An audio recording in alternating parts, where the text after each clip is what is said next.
अभी मुरली में बाबा ने शिव जयंती मनाने के लिए इशारा दिया। क्या मनाना है तुमको?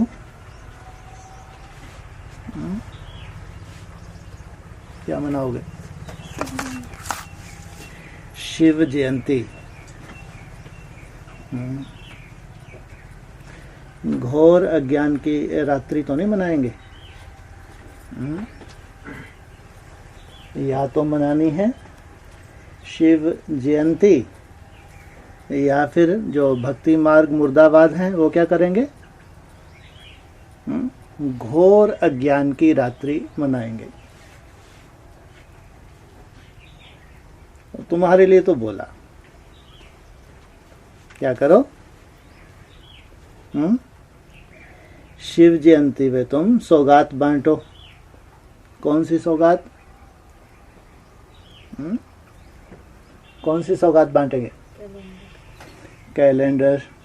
कौन सा कैलेंडर सबसे मजबूत? अच्छा, वो कैलेंडर है, वो तो ग्लोब है। कैलेंडर कितने तरह के बताए? कितनी तरह के कैलेंडर बताए? एक तो टीन के ऊपर, एक कपड़े के ऊपर, और एक चैतन्य। ये तो तुमको सेवा के लिए बोला। टीन का काफ़ी मजबूत है, लंबे समय तक चलेगा। कपड़े का भी अच्छा है,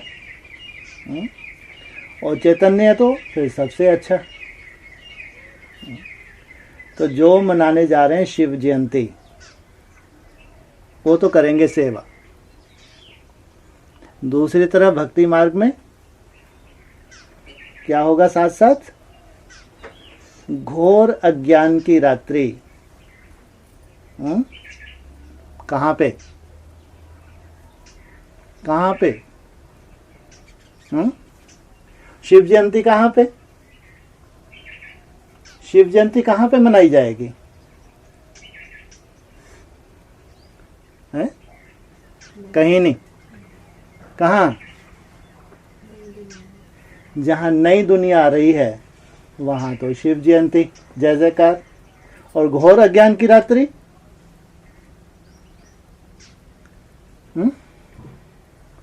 कहाँ? बोलो। पुरानी दुनिया कहाँ है? घोर ज्ञान की रात्रि पुरानी दुनिया में, तो ये पुरानी दुनिया कहाँ है?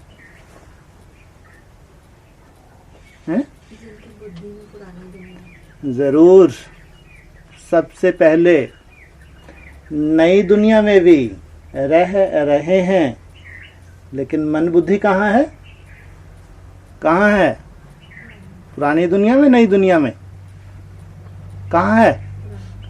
पुरानी दुनिया में अभी भी मोटी उनकी मन बुद्धि वहीं धरी है। एडमिशन तो मिल गया, कहाँ आ गए? एडमिशन कहाँ हो गया? नई दुनिया का। और बुद्धि कहाँ धरी है? मोटी बुद्धि पुरानी दुनिया में धरी है। तो क्या कहेंगे? घोर ज्ञान की रात्रि है इनके लिए, या ये भी शिव जयंती मनाएंगे? ये क्या करेंगे? शिव जयंती मनाएंगे। तुम्हारे पीछे बैठ के शिव जयंती मनाए तो? अरे तुम्हारे परिवार के भांति तो है ना, तो पीछे बैठ के मना सकते हैं? नहीं मना सकते? नहीं मना सकते? अरे मना सकते हैं, नहीं मना सकते, ये तो बताओ। मना सकते हैं, अभी तो बहुत बढ़िया। फिर तो अज्ञानियों की तरह चलो खूब पीछे जाके बैठ जाओ। रहो ब्राह्मणों की दुनिया में, चलो अज्ञानियों की चाल। जैसा जैसा बाबा बोलता है वैसा वैसा श्रीमत पे तुम न चल पाओ, और पीछे जाके बैठ जाएंगे। मना लेंगे? मना सकेंगे? है उम्मीद? कभू नहीं। ये भी कहेंगे जो घोर अज्ञान की रात्रि है उनके ये वंशज हैं कोई कोई।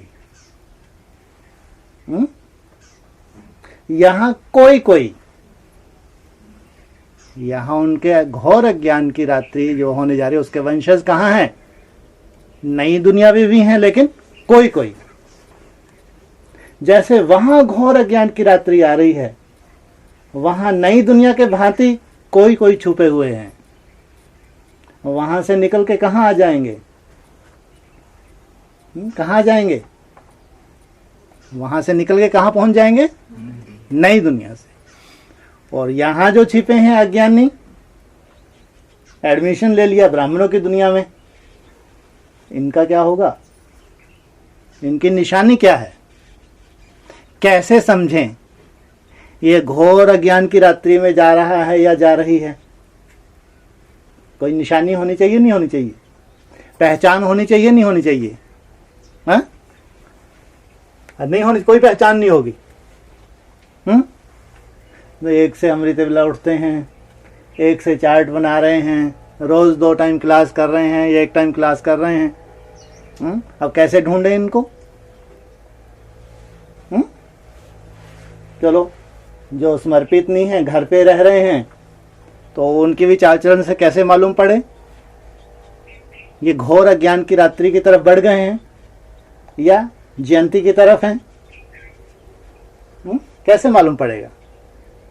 ये अंधेरे में जा रहे हैं या उजाले में जा रहे हैं, कैसे मालूम पड़े? क्या निशानी है?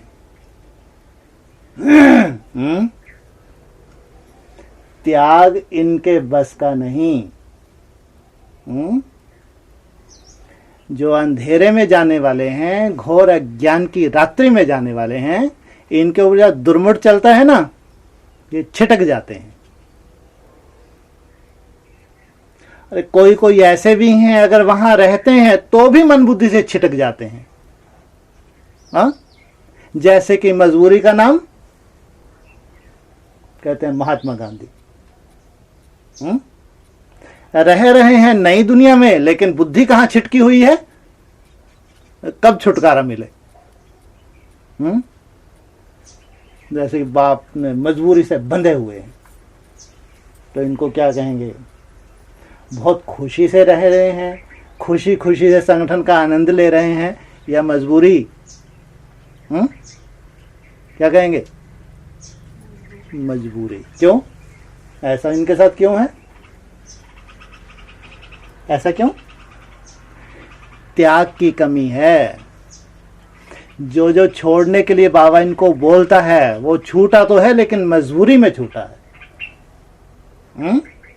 दिल से नहीं। अगर छूटा भी है तो मजबूरी से छूटा है। तो मजबूरी से छोड़ने वाला लंबा चलेगा या अभी माया मुंह फाड़ के खड़ी है 18 में? घोर ज्ञान की रात्रि 18 का ही बताया ना। और शिव जयंती भी कब है? कब है? 18 में, है ना। तो माया भी कितना बड़ा मुंह फाड़ के खड़ी होगी खप करने के लिए। अगर त्याग की कमी है तो जरूर तपस्या की भी कमी है। तपस्या नहीं हो रही है, मजबूरी में चाट भर रहे हैं, लगे हैं। ये अलग क्वालिटी है। ये जो भी बताई, ये अलग कैटेगरी है। एक कैटेगरी अलग है। वो कैसी कैटेगरी है? जब बुद्धि योग की पराकाष्ठा हो जाएगी, जब निराकारी स्टेज की प्राप्ति हो जाएगी। किसको? किसको? किसको होनी है अभी निराकारी स्टेज की प्राप्ति? बुद्धियों की पराकाष्ठा किसको प्राप्त होगी? किसी को नहीं। नंबरवार बच्चे हैं, किसी को होगी नहीं होगी? जो अव्वल नंबर है, जब उसकी पराकाष्ठा होगी तो धरनी बहुत तेजी से हिलेगी। प्राकृतिक प्रकोप बताए हैं ना। तुम्हारी जब कर्मातीत अवस्था होती है तो विनाश शुरू हो जाता है। तो पहले वेहद का विनाश होगा या हद का विनाश होगा? ये बेहद का विनाश। ये धरनी हिलती है। सबसे बड़ा विनाश होता है भूकंप से। जो चैतन्य धरनी है ये हिलती है, ऑटोमेटिक वाइब्रेशन ऐसा बन जाता है, ना चाहते भी धरनी हिलती है। ये कैटेगरी अलग। ये तो उस बीज से खास कनेक्टेड हैं, विशेष संबंध है। इनका हिलना मायावी हिलना नहीं है। जो पहली कैटेगरी बताई वो अपनी कमी कमजोरी की वजह से हिल रहे हैं। वो त्याग कर नहीं सकते, तपस्या उनके बस की नहीं है, बैठे हैं जबरदस्ती ठसे। ये थर्ड क्लास कैटेगरी। लेकिन ये कैटेगरी अलग, ये पुरुषार्थियों की कैटेगरी है, जिनको कहा है, बार बार कहते हैं, ड्रामा के पांव के ऊपर पांव रख के चल रहे हैं। जिनके लिए ड्रामा ने भी क्या किया, ड्रामा ने इनके लिए क्या बोला, ड्रामा इनको पुरुषार्थ कराएगा। जैसे ये तो ड्रामा के बंधन में बंधे हुए हैं।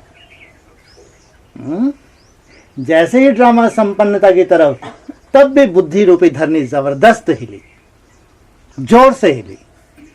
पुराने हिसाब किताब थे, मनसा में जबरदस्त अटैक हुआ। ये अच्छा हुआ बुरा हुआ? अच्छा हुआ बुरा हुआ? अच्छा हुआ। कैसे अच्छा हुआ? बुद्धि रूपी धरनी तो बुरी तरह से हिल गई। जो हम संकल्प नहीं चाहते थे वो कहां से आ गए, स्वप्न में ऐसी माया कहां से आ गई? अच्छा हुआ। ये तो जैसे कि गेट खुल रहा है। ये तो जैसे कि अति के बाद अंत होने जा रहा है। अगर सुंदर दुनिया सामने आ रही है तो ये लास्ट अटैक है नंबर 1। जिस अटैक को सहन करके ये कहां ट्रांसफर होने वाले हैं? कहां?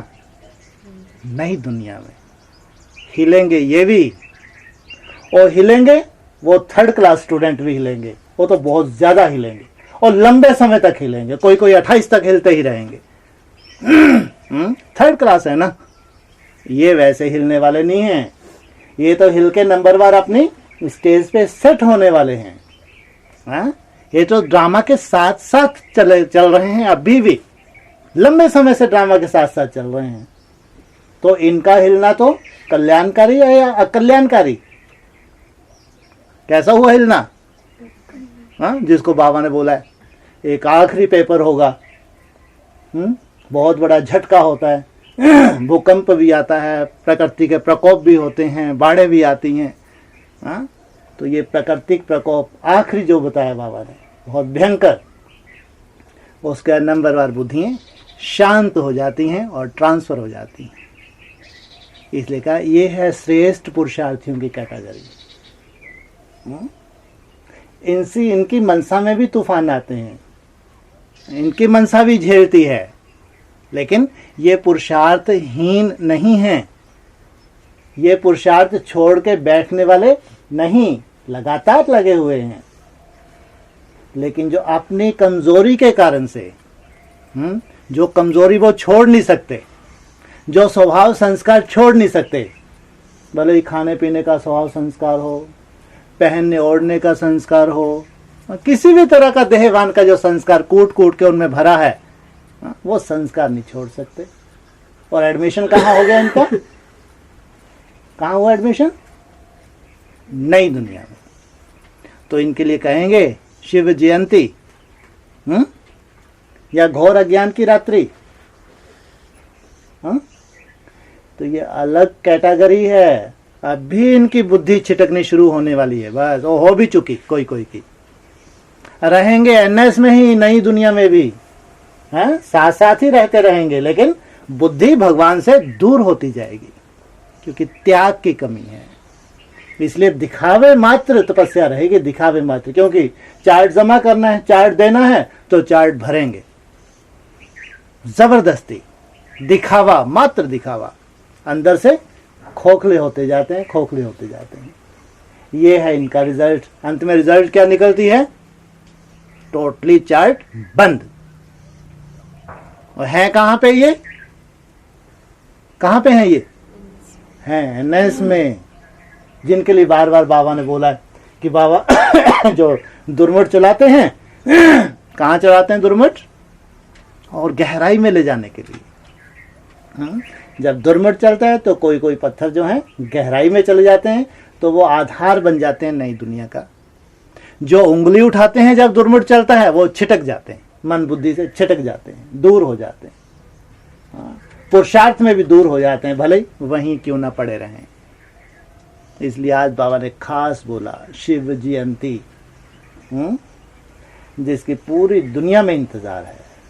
एडवांस पार्टी कहो, ब्रह्मा कुमारीज को, सब इंतजार कर रहे हैं कि वो शिव जयंती कैसी होगी। अभी तक शिव आया तो, लेकिन गुप्त में या प्रत्यक्ष? बाबा कहते हैं 36-37 में भी आया तो आया है? फिर बाबा कहते हैं 76 में भी आया तो आया, क्योंकि रिजल्ट सामने नहीं आई। इसलिए बाबा जब 40 वर्ष पूरे हो जाते हैं पढ़ाई के, तब रिजल्ट सामने आती है, पावन बनने की शुरुआत होती है, तब कहेंगे शिव जयंती। सबसे बड़ा तुम्हारा त्योहार कौन सा? जो सच्चे सच्चे ब्राह्मण हैं, पुरुषार्थी, ढोंगी नहीं, जो सच्चे सच्चे मेहनती हैं, पुरुषार्थी ब्राह्मण हैं, उनके लिए कहेंगे शिव जयंती। उनका मुंह मीठा होगा। उनका मुंह मीठा होना चाहिए, खट्टा होना चाहिए? घोर ज्ञान की रात्रि होगी तो मुंह खट्टा हो जाएगा या मीठा होगा? और ये खट्टा हो जाएगा, थू थू करेंगे। दूसरे भी उनको थू थू करे तो कोई बड़ी बात नहीं, इतना देह अभिमान है। तो शिव जयंती मनानी है या घोर ज्ञान की रात्रि? क्या मनाने जा रहे? अपने आप से पूछो। अगर पाँव कारने फिसल गया आपने देह अभिमान के कारण से, आपने किसी स्वभाव संस्कार की वजह से, कोई जो त्याग नहीं हो पा रहा, जो बाबा चाहता है लेकिन त्याग नहीं हो पा रहा, तो उसी को स्वीकार करके बैठ गए, तो कहेंगे कदम किधर बढ़ा लिया? अज्ञानता की तरफ कदम बढ़ा लिया। खतरनाक है या बहुत अच्छा है? बहुत बहुत खतरनाक है। भले ही अभी अच्छा लग रहा है, इसकी रिजल्ट क्या आने वाली है? बहुत खतरनाक आने वाली है। इसलिए बाबा कहते हैं सच तो बीठो नच। अंदर बाहर से जो एक है उनके लिए क्या कहा? सच तो बीठो नच। जो ढोंगी है वो अंदर एक और बाहर दो। इनको बाबा ने बताया सबसे बड़ा खौफनाक और खतरनाक। एक नहीं है अंदर बाहर से, शो कुछ और करता है। सबसे ज्यादा बुद्धू किसको बनाता है ये? सबसे ज्यादा बुद्धू किसको बनाता है ये?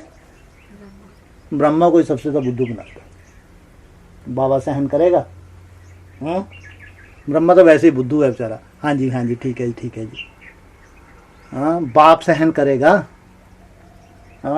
लटकौन मारने वाला है परिस्थिति जो आने वाली है। ब्रह्मा को बुद्धू मत बनाओ। अपने पाँव पे कुल्हाड़ा मारना है। कुल्हाड़ा, कुल्हाड़ी नहीं, कुल्हाड़ा। वो भगवान जो सजा तुमको देख रहा है उससे तुम बिल्कुल नहीं डरते, बिल्कुल नहीं डरते, कोई परवाह ही नहीं है उसकी। तो जो शिव बाबा है त्रिकालदर्शी है, एकदर्शी है? ब्रह्मा तो एकदर्शी है, शिव बाबा त्रिकालदर्शी। उससे तुम बिल्कुल नहीं डरते, देहधारियों से डरते हो। इसलिए बहुत बड़ा नुकसान है, छोटा मोटा नहीं है। अभी तो सामने खड़ा है स्वर्ग। त्याग की कमी है तो अपने पांव पे कुल्हाड़ी मार रहे हैं। स्वर्ग हथेली पे है, दूर है? हथेली पे है, दूर है? हथेली पे स्वर्ग है। इसलिए बाबा ने अगर बोला शिव जयंती बच्चों को मनानी चाहिए, वो जो खुशखबरी, जो खुशी तुम अनुभव कर रहे हो वो बांटनी चाहिए। खास बाबा ने बोला कौन सा चित्र बांटोगे? जो ग्लोब है, ये भी जो 32 गुणों वाला है। 32 गुणों वाला ग्लोब, कुछ ऐसे 32 गुण होते हैं इसमें। किसका यादगार है? बताया सोमनाथ का यादगार है, मुरली में अभी बोला। फिर कहते हैं साकार और निराकार का मेल। फिर कहते हैं शिवलिंग और उसमें हीरा है। तो ये शिवलिंग कौन और हीरा कौन?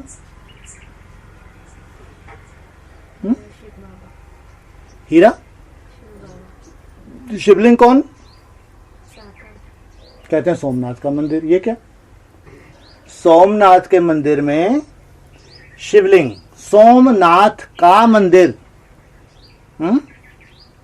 सोम माना चंद्रमा, उसको नाथने वाला कौन? शिव बाबा। जो लिंग रूप में दिखाया है, उसमें फिर बिंदी दिखाई। यही है ना। सोम के ऊपर सवारी किसने की? शिव बाबा ने की। साकार बाप ने उसको कंट्रोल किया, सोम चंद्रमा को नाथ लिया, कंट्रोल कर लिया।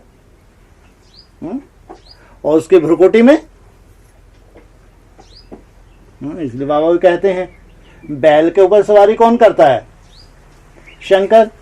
शिव तो लुढ़की जाए, लेकिन शिव शंकर की भ्रुकुटी में और शंकर बैल के ऊपर सवारी। इसलिए वो जो गुम्मड़ है उसको शिवलिंग भी दिखाते हैं। तो सोमनाथ का मंदिर और यादगार क्या? शिवलिंग और उसमें हीरा जड़ा हुआ। ये क्वेश्चन उठा, शिवलिंग कौन और हीरा कौन? कौन है शिवलिंग? शिवलिंग निराकार हीरा साकार। शिवलिंग बता रहे हैं। लिंग साकार हीरा निराकार। जो हीरा है वो निराकार और लिंग साकार। अच्छा, फिर बाबा बोलते हैं तो सबसे वैल्यूबल हीरा सबसे जास्ती कीमती। जितने भी रत्न होते हैं सबसे जास्ती कीमती कौन? हीरा। लेकिन है क्या? पत्थर है या पारस है? अब भी बोला बाबा ने, पत्थर है पारस है? क्या है? हीरा पत्थर है या पारस है? पत्थर है। हाँ? लेकिन सबसे वैल्यूबल है। तो ये किसका यादगार हुआ? हीरा किसका यादगार हुआ? हाँ? अरे शिवलिंग सौगात बांटनी नहीं बांटनी शिवरात्रि पे, तो शिव जयंती पे किसका यादगार हुआ? शिव बाप साकार का यादगार। जो साकार बाप है उसके लिए प्रवेशतम, मैं प्रवेश होने योग्य हूं, मैंने ये योग्यता धारण की है, मैं प्रवेश होके इन घोड़ों को चला सकता हूं। उसमें वो जो घोड़ा दिखाया है या जो लिंग रूप दिखाया है वो है साकार। ऐसे कितने घोड़े हैं खास मुकर्रर रूप में जिनमें शिव बाबा प्रवेश करते हैं? 12 ज्योतिर्लिंग जो यादगार हैं खास। तो ये 12 ज्योतिर्लिंग वो देहधारी शरीरधारी। और प्रवेश कौन करता है? साकार बाप। और इनमें खास एक लिंग 11+1 और एक खास जो है इसमें जिसके लिए एक लिंग जी वह बोलते हैं ना काफी आजकल एक लिंग के ऊपर से। तो जो एक व्रता एक लिंग जिसको तीसरा नेत्र दिखाते हैं जो शिव नेत्र दिखाते हैं वो भी लिंग है। उसमें प्रवेश करता है वो निराकार, निराकार शिव जिसका नाम भी है रूप भी है। मैं नाम और रूप से न्यारा नहीं हूं। मेरा नाम क्या है? क्या है? नाम है क्या? ये नाम है क्या? नाम क्या है? शिव। शिव माना सदा ही कल्याणकारी। मेरा नाम है शिव और स्वरूप अव्यक्त, लेकिन शरीर है नहीं है। अरे लिंगम हूं, शरीर है नहीं है। लिंग माना शरीर, लेकिन अव्यक्त हूं तुम कभी देख ही नहीं पाओगे जब तक तुम व्यक्त रहोगे। कभी नहीं देख पाओगे जब तक तुम व्यक्त रहोगे। जब तक तुम्हारे में देह अभिमान रहेगा तुम दीदार नहीं कर सकते। इसलिए मैं अव्यक्त ज्योतिर्लिंगम, जैसे ये इतने लिंगम है, 11-12 लिंगम है, तो मैं भी तो लिंगम हूं, लेकिन मैं अव्यक्त हूं। क्यों? मैं जन्म मरण से न्यारा हूं। मैं त्रिकालदर्शी हूं क्योंकि जन्म मरण में आता ही नहीं। मैं सदा इस धरा पे हूं। मैं सदा ही इस धरा पे हूं। मैं तो ये बोलता हूं मैं कल आया था आज फिर आया हूं। मेरे लिए 5000 वर्ष कितना बड़ा है? 24 घंटे। मुरलियों में बताया नहीं, सुना नहीं सुना कभी? 5000 वर्ष ऐसे कि मेरे लिए 24 घंटे एक दिन। मैं कल आया था आज फिर आया हूं। मैं तो सदा ही इस धरा पे हूं। कौन कहता है? शिव बाबा सदा ही इस धरा पे है, अव्यक्त ज्योतिर्लिंगम। तो शिव जयंती मनाओगे तो शिव बाबा निराकार शिव अति सूक्ष्म ज्योतिर्बिंदु स्वरूप जो अव्यक्त लिंगम है उसका परिचय दोगे। समझ में आया? जो त्रिमूर्ति का भी रचयिता है, ब्रह्मा विष्णु शंकर का भी रचयिता है, लेकिन उन 3 देवों में भी खास कौन सा देव है जो समान बन जाता है और तीसरे नेत्र के रूप में धारण कर लेता है? कौन? देव देव महादेव, जो सबसे पहले उसको तीसरे नेत्र के रूप में धारण करता है। इसलिए शिव नेत्र कहा जाता है। वो शिव को किसी भी देवता के साथ जोड़ा नहीं जाता, ना ब्रह्मा के साथ, ना विष्णु के साथ। किसके साथ जोड़ा जाता है? शंकर के साथ। वो जो तीसरा नेत्र है, जो अव्यक्त ज्योतिर्लिंगम है, जब तुम्हारा पुरुषार्थ संपूर्ण होता है, या ये कहो जब तुम बाप की गोद में बैठ के ऊंची स्टेज पे जाते हो, बाप की गोद को छोड़ के नहीं। तुम सोचो मैं तो डायरेक्ट उससे पावर ले लूंगा, मिलेगा कुछ? तुम सोचो डायरेक्ट मैं उस अव्यक्त ज्योतिर्लिंगम को याद करके बहुत जल्दी मैं पहुंच जाऊंगा निराकार स्टेज में? संभव है? उस बाप की गोद में बैठ के जब तुम ऊंची स्टेज पे जाओगे, फिर जब तुम उसका साक्षात्कार करते हो अव्यक्त ज्योतिर्लिंगम का, तो 1 सेकंड में ब्रह्मा सो विष्णु।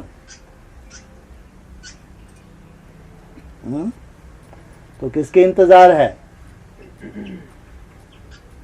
किसके इंतजार है और किसको इंतजार है? अरे किसके इंतजार है, किसको इंतजार है? कोई इंतजार नहीं। हमको तो कोई इंतजार ही नहीं है। जिसको इंतजार हो जाने। हम तो देखने वाले हैं। जो इंतजार कर रहे हैं उनका नंबर लगे, फिर हम देखें 8 का नंबर लगा, फिर हम आगे चल के 108, 16,000 जहां हम फिट होते हैं तब हम देखेंगे। ऐसा है? तुमको इंतजार नहीं है? तुम इंतजाम नहीं कर रहे? उस मेहमान का इंतजाम तुम नहीं कर रहे क्या? हम भी उसका इंतजाम कर रहे हैं। हम मिलके उसका इंतजाम कर रहे हैं, इंतजार नहीं कर रहे। इसलिए बार बार कहते हैं जो तुम चार्ट बना रहे हो, जो तुम मन मनावे हो, भगवान को याद कर रहे हो, ये है इंतजाम। अज्ञान की रात्रि वाले इंतजाम नहीं कर रहे। जो घोर अज्ञान की रात्रि का आह्वान कर रहे हैं वो इंतजार कर रहे हैं, वो कोई इंतजाम में लगे हुए नहीं हैं। तुम इंतजाम कर रहे हो। तुम इंतजाम कर रहे हो तो मेहमान तुम्हारा मेहमान, तुम उसकी मेहमान नवाजी करोगे। तो कितने भाग्यशाली हुए। इसलिए बाबा ने खास तुमको बोला ये जो अभी शिव जयंती है कब आने वाली है? 18 में। कब आ जाएगी? 18 में कब आएगी? बताते हैं फरवरी में, फरवरी मार्च में, फरवरी में तो ज़्यादातर आती है। तो ये भक्ति मार्ग की आएगी या ज्ञान मार्ग की आएगी? हाँ, अरे जो फरवरी में आएगी भक्ति मार्ग की आएगी, ज्ञान मार्ग की आएगी? भक्ति मार्ग की। तो तुम्हारी कब आएगी? बता रहे और आगे बढ़ जाओ, गुड़ी पड़वा में बोल दो कभी तो आएगी। हाँ, कब आएगी तुम्हारी? हैं जी? और कोई पहचान भी तो हो कि हाँ हमारी शिव जयंती आ गई। 5 दिसंबर, अभी 5 दिसंबर को ये जो अव्यक्त दिवस आ रहा है बता रहे हैं, इसमें शिव जयंती आने वाली है। ये जो 5 दिसंबर अभी 17 में पड़ रहा है, अभी तुम जो लगातार लगे हो, विशेष मेहनत कर रहे हो, 5 दिसंबर तो जरूर अव्यक्त बनोगे। अव्यक्त बनोगे या निराकार स्टेज में स्थित हो जाओगे? पहले अव्यक्त या पहले निराकार? वो तो स्मृति दिवस है, अव्यक्त बनाने वाला दिवस है। तुम सदा काल के लिए अव्यक्त बनो, तब तो तुमको निराकारी स्टेज स्थित उसमें टिको तुम। तो 5 दिसंबर तो अव्यक्त दिवस है, शिव जयंती तो नहीं है। तो शिव जयंती कब? कोई पहचान नहीं है, कोई समारोह नहीं है? होना नहीं चाहिए? कोई गंगा सागर मेला नहीं होना चाहिए क्या? अरे इतनी मेहनत कर रहे हैं, ब्राह्मणों की सभा में भगवान नहीं आने चाहिए? कहते हैं सब तीर्थ बार बार, गंगा सागर एक बार। तो वो जो समारोह है गंगा सागर, उसकी कोई विशेषता होगी नहीं होगी? कोई विशेषता नहीं होगी? या ऐसे ही होगा? हर साल तो गंगा सागर मेला मनाते हैं, जैसे भक्ति मार्ग वाले हर साल जाते हैं माघ मास में गंगा सागर मेला मनाते हैं। ये तो तुम्हारा तो खास भविष्यवाणी की हुई है 18 की, तो ये कोई साधारण होगा क्या? इसके लिए तो कहेंगे सब तीर्थ बार बार, गंगा सागर एक बार। बताते हैं उसमें सब नदियां मिलती हैं। इधर से ज्ञान सागर, इधर से सब नदियां, और आपस में जब टकराती हैं तो चट्टान जैसे दीवार खड़ी हो जाती है। एक ये है गंगा सागर मेला, एक अभी गंगा सागर मेला और है जिसमें सब नदियां होंगी, गंगा, यमुना, सरस्वती, कृष्णा, कावेरी, ब्रह्मपुत्र सब होंगी। किससे टकराती हैं? सूर्य से तो नहीं टकराती। सूर्य कहाँ, उससे कहाँ टकराएंगे? टकराती हैं किससे? सागर से टकराती हैं, सूर्य से नहीं। सूर्य का तो सब में तेज है। ये जितनी भी नदियां हैं इन सब में किसका तेज है? किसका तेज भरा हुआ है? सूर्य। सूर्य कौन? शिव बाबा, साकार बाप का तेज भरा हुआ है इन सब में। अभी भी तपस्या कर रही हैं मिन्नी वजन पे, कहीं ना कहीं बहुत तपस्या कर रही हैं। साकार बाप का तेज है, साधारण नहीं है ये नदियां। लेकिन टकराती किससे हैं? सागर से टकराती, ज्ञान सागर से टकराती हैं, सूर्य से नहीं। लेकिन उसके बाद उनको विलीन भी तो होना है हमेशा के लिए। अगर ज्ञान की कुछ तकरार भी है आपस में, कुछ क्लियर नहीं भी है, किसी के मनसा में आती है, किसी के वाचा में आ जाती है, तो है तो टकराव। जब वो टकराव खत्म हो जाता है तो सदा के लिए सागर में विलीन हो जाते हैं, अपना अस्तित्व खत्म, सागर में समा गए। तो ये जो बाबा ने इशारा दिया वो है चैतन्य नदियाँ। जब प्रैक्टिकल में गंगा सागर मेला होगा, वो एक बड़ा रूप होगा, बहुत ब्रॉड रूप होगा।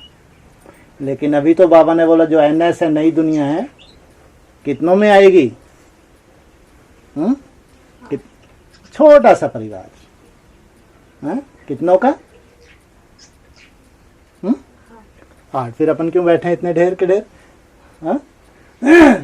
8 के साथ साथ पुरुषार्थी भी तो हैं, जो अष्टदेव हैं, उनका अपना अपना परिवार भी है।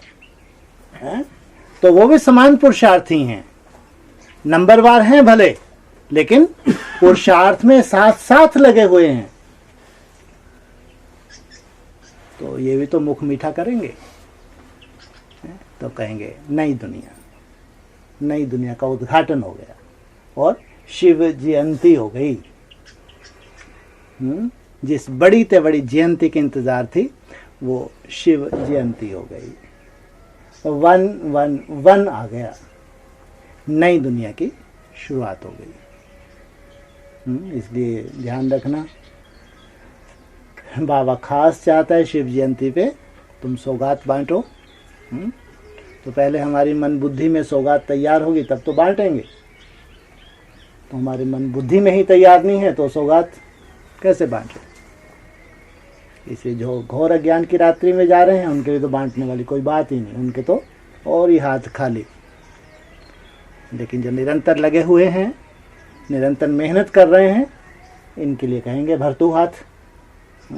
इनके कहेंगे ये बांटने के अधिकारी हैं और इनके द्वारा बाप बंटवाएगा। समझ में आएगा? शिव जयंती और अज्ञान की रात्रि कहाँ है दोनों? नई दुनिया में कितना बुरा लगता है। शिव जयंती नई दुनिया में तो ठीक, घोर अज्ञान की रात्रि। बाबा ने पहले ही इशारा दे दिया, सब धर्म की आत्माएं हैं तो बाबा दुर्मुठ चलाता है। दुर्मुठ बाबा ऊपर से परमधाम से चलाएगा? दुर्मुठ कैसे चलाता है? परमधाम से ऊपर से पत्थर फेंकेगा इनके ऊपर। दुर्मुठ कहां से? दुर्मुठ देखे कितना भारी होता है, लोहे का, फटाक से मारते हैं। कैसे चलाता है दुर्मुठ? परमधाम से। बोलो, कभी दुर्मुठ नहीं चला? सर पे कहीं पड़ा ही नहीं हथौड़ा? अरे कैसे चलता है दुर्मुठ? गुरुवार की क्लास में दुर्मुठ चलता है। अरे कैसे चलता है दुर्मुठ? ये तो सब सहन कर लेते हैं, कितने भी दुर्मुठ चले गुरुवार की क्लास में सब सहन हो जाते हैं। ये दुर्मुठ नहीं है। दुर्मुठ कहाँ चलता है, कैसे चलता है? और मन बुद्धि में तो कैसे, कौन मारेगा? परमधाम से। हाँ? बोलो वे। हाँ? अरे कैसे ज्ञानी बैठे हैं? किसी को कोई दुर्मुठ नहीं चला कभी? वो बता रहे परमधाम से शिव बाबा दुर्मुठ चलाएगा नहीं। परमधाम है उसका घर, उसके घर में भ्रुकुटी में बैठ के दुर्मुठ चलाओ, तुम तो बढ़िया सहन कर लेते हो, बढ़िया हंसते रहते हो। हाँ यार ऐसा अपन परिवर्तन करेंगे, इस बार इशारा मिल गया अब तो मैं ऐसा करूंगा। ये दुर्मुठ है क्या? दुर्मुठ हो तो या तो छिटक जाओ या गहराई में बैठ जाओ। तो कैसे चलता है दुर्मुठ?